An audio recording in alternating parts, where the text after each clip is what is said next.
بسم اللہ الرحمن الرحیم۔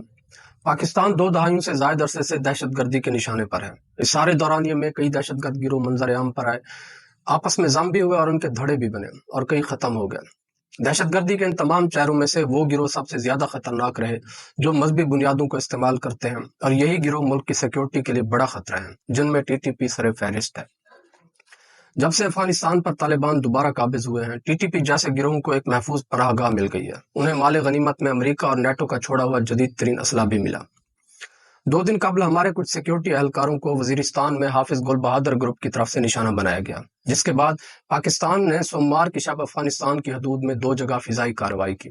آج افغان طالبان نے سرحد پر پاکستانی چیک پوسٹوں پر فائرنگ کی، جس کے نتیجے میں 7 لوگ زخمی ہیں۔ اس بات میں شک نہیں کہ پاکستان اس وقت ایک مشکل صورتحال میں پھنسا ہوا ہے۔ ایک طرف دہشت گردی کے واقعات کا سامنا ہے اور دوسری طرف افغانستان کے ساتھ لڑائی یا کسی بھی قسم کی مسلسل کشمکش بھی پاکستان کے مفاد میں نہیں ہے، کیونکہ ٹی ٹی پی وغیرہ کا مسئلہ کم از کم اب اس وقت افغان طالبان کے بغیر حل کرنا ممکن نہیں۔ اب جب ٹی ٹی پی بہت مضبوط ہو چکی ہے اور انہیں پناہ گاہ بھی حاصل ہے، تو ایسے میں پاکستان اگر چاہے کہ فوری طور پہ یہ مسئلہ حل ہو جائے تو ایسا ممکن نہیں، کیونکہ افغان طالبان فی الحال کوئی اقدام کرتے نظر نہیں آتے۔ اس مسئلے کے حل کے لیے پاکستان کو نئی پالیسی بنانی ہوگی اور ایسی درمیانی راہیں تلاش کرنی ہوں گی کہ افغان طالبان کے ساتھ براہ راست کشیدگی بھی نہ بڑھے اور ان پر دباؤ بھی رہے۔ پاکستان کو اتنے طویل عرصے سے دہشت گردی کا سامنا ہے اور وقت کے ساتھ دہشت گرد گروہ مزید طاقتور ہوئے۔ اس سے جو چیز ظاہر ہوتی ہے وہ یہ ہے کہ دہشت گردی کے مسئلے سے نمٹنے کے لیے پاکستانی ریاست نے اب تک جو پالیسیاں اختیار کیے رکھی وہ ناکام ثابت ہوئی۔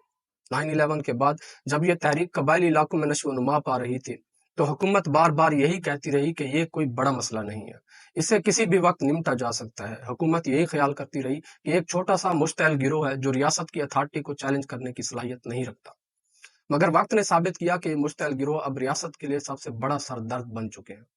افغان طالبان نے ٹی ٹی پی کو کنٹرول کرنے کے لیے کوئی ٹھوس اور سنجیدہ اقدامات نہیں کیے۔ افغان طالبان عملی سطح پر پاکستان کی کسی طرح مدد کرنے میں ٹال مٹول کرتے آئے ہیں اور پاکستان کو سخت مایوس کیا ہے۔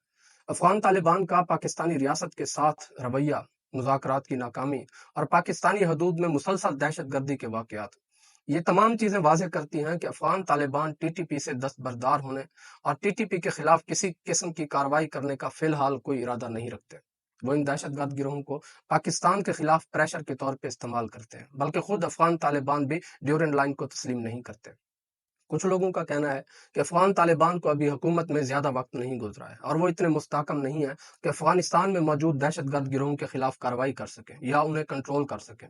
اس بات میں کوئی وزن نہیں ہے، کیونکہ افغان طالبان جتنا کچھ کرنے کی صلاحیت میں ہے انہوں نے وہ بھی نہیں کیا۔ دوحہ معاہدے میں افغان طالبان نے کہا تھا کہ وہ اپنی سرزمین کسی بھی دوسرے ملک کے خلاف استعمال نہیں ہونے دیں گے اور القاعدہ سمیت تمام دہشت گرد گروہوں سے دستبردار ہو جائیں گے، مگر افغانستان پر قبضے کے بعد انہوں نے اب تک اعلانیہ طور پہ القاعدہ اور ٹی ٹی پی کا نام لے کر کبھی دستبرداری کا اظہار ہی نہیں کیا۔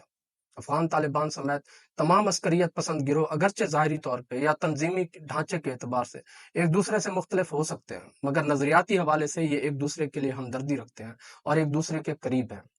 افغانستان سے یہ شکوہ صرف پاکستان کو ہی نہیں کہ اس نے ٹی ٹی پی کو پناہ دے رکھی ہے، بلکہ عرب ملکوں کو بھی یہ تشویش لاحق ہے کہ اخوان المسلمین کے عناصر بھی افغانستان میں ٹھکانہ بنا رہے ہیں۔ اخوان المسلمین کے خلاف عرب دنیا میں کارروائیاں ہو رہی ہیں تو افغانستان جمع ہو رہے ہیں۔ ان کے کئی وفد افغانستان کا دورہ کر چکے ہیں۔ ابھی جنوری میں بھی ان کا ایک اعلیٰ سطحی وفد آ چکا ہے جس نے سراج الدین حقانی اور ملا یعقوب سے ملاقاتیں کی، اور یہ خبریں بھی ہیں کہ افغانستان کو کامیاب ماڈل بنانے کے لیے اخوان اپنا سرمایہ اور کاروبار افغانستان منتقل کرنے کا ارادہ رکھتے ہیں۔ اخوان المسلمین ایک طاقتور جماعت ہے اور مالی طور پہ کافی مضبوط ہے۔ ان پر حالیہ کچھ عرصے سے یورپ، ترکی اور عرب ملکوں میں گھیرا تنگ ہوا ہے، جس کے بعد یہ افغانستان، تاجکستان اور بوسنیا کا رخ کر رہے ہیں۔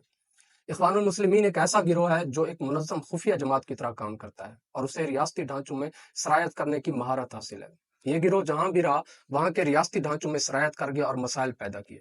سعودی عرب، سوڈان، مصر اور افریقہ کے کئی دوسرے ملکوں میں اس نے ریاست کے لیے چیلنجز پیدا کیے۔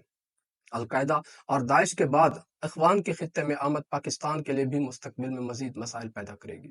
افغان طالبان بھلے یہ چاہتے ہوں گے کہ ان کا ملک ترقی کرے، معاشی حوالے سے آگے بڑھے، دنیا اس کو تسلیم کرے اور یہاں سرمایہ آئے، خطے کے تمام ممالک کو بھی کہیں نہ کہیں افغانستان کے ساتھ دلچسپی ہے، لیکن اس کے ساتھ ساتھ یہ بھی ایک حقیقت ہے کہ افغان حکام دنیا بھر کے سخت گیر مذہبی عناصر کے لیے بھی جائے پناہ بنتے جا رہے ہیں۔ یہ چیز ظاہر ہے کہ خود افغانستان کے لیے بھی کوئی اچھا شگون نہیں ہے۔ پاکستان کے لیے ایک مسئلہ نظریاتی طور پہ یوں بھی ہے کہ پاکستان کے زیادہ تر لوگ اگرچہ ٹی ٹی پی کو پسند نہیں کرتے اور اس کے خلاف ہیں، مگر ہمارے عوام کا ایک بڑا طبقہ افغان طالبان کے لیے نرم گوشہ رکھتا ہے، بلکہ القاعدہ کے لیے بھی بہت سے لوگوں کے دلوں میں ایک رومان اور محبت موجود ہے۔ افغان طالبان اب تک ٹی ٹی پی کی درپردہ حمایت تو کرتے آئے ہیں، لیکن کبھی کھل کر ٹی ٹی پی کی حمایت نہیں کی۔ مگر اب جس طرح حالات بنتے جا رہے ہیں اور یہ چیز کھل کر سامنے آتی جا رہی ہے کہ Afghan Taliban T T P کو پناہ دیتے ہیں، تو یقینی طور پہ عوام کے اندر کنفیوژن اور مخمسہ پیدا ہوگا کہ اب کیا کرنا ہے، کون صحیح ہے اور کون غلط ہے۔ خصوصاً پاکستان کے مذہبی طبقے میں ایک بڑی تعداد افغانی طالبان پر اندھا اعتماد کرتی ہے۔ دلچسپ بات یہ ہے کہ ٹی ٹی پی نے افغان طالبان کی بیعت کی ہوئی ہے، جیسا کہ القاعدہ نے کی ہوئی ہے۔ اگر ہماری ریاست اچھے طالبان اور برے طالبان کی تفریق نہ کرتی اور دہشت گردی کو بلا تفریق دہشت گردی ہی کہا جاتا، تو آج ہمیں اس طرح کے نظریاتی ابہام کا سامنا کبھی نہ ہوتا۔ ٹی ٹی پی کے ساتھ کیا ہوگا، اس کا مستقبل کیا ہے اور پاکستان کے لیے یہ کتنا بڑا چیلنج رہے گی، ان سوالوں کا تعلق اصل میں افغان طالبان کے رویے کے ساتھ جڑا ہے۔ پاکستان یقینی طور پہ مشکل صورتحال سے دوچار ہے۔ افغانستان کے ساتھ حالات کو مسلسل کشیدہ بھی نہیں رکھا جا سکتا، اور دوسری طرف ریاست کو دہشت گردی کا بھی خطرہ لاحق ہے۔ فی الحال شاید اس کا کوئی واضح جواب کسی کے پاس نہیں کہ حالات کس کروٹ بیٹھیں گے اور ہمیں کتنے وقت تک ان مسائل سے دوچار رہنا ہوگا۔ البتہ جو چیز اہم اور ضروری ہے وہ یہ ہے کہ پاکستان یہ مسئلہ اکیلا حل نہیں کر سکتا، اسے خطے کے ممالک کی اور عالمی سطح کی حمایت درکار ہے۔ پاکستان کو دہشت گردی کے مسئلے سے نمٹنے کے لیے طویل مدتی مؤثر پالیسی وضع کرنی ہوگی اور درمیانی راہیں تلاش کرنی ہوگی۔